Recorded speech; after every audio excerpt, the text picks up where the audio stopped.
Ora, estamos a chegar à 1 da manhã, vamos por isso recuperar o tema do dia, a promulgação da Lei de Estrangeiros.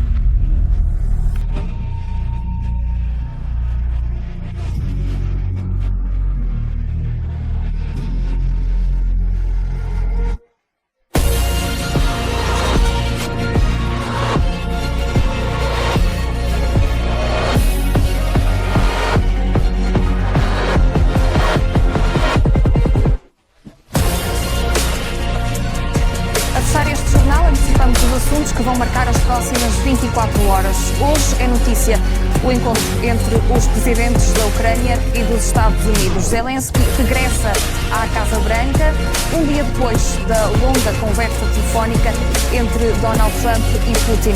Os alarmes soaram e alto em Moscou quando o presidente norte-americano ameaçou enviar mísseis de longo alcance à Ucrânia. Tema que estará hoje, obviamente, em cima da mesa. Por cá, saiba que se tem consultas, cirurgias, exames, pode encontrar alguns constrangimentos nos hospitais e nos centros de saúde.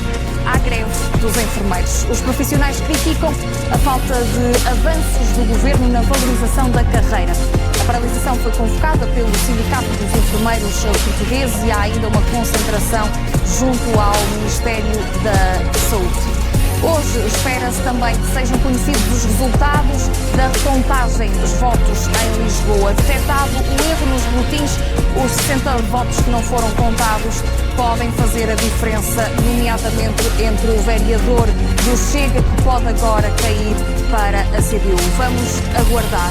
E a fechar, o desporto, porque é dia de Taça de Portugal, Chaves e Benfica encontram-se às 7h30 da tarde, jogo que vai poder acompanhar na RTP1. Nós cá estaremos à mesma hora para desenvolver e analisar os temas que vão marcar as próximas 24 horas. Tenha uma boa noite, uma ótima sexta-feira.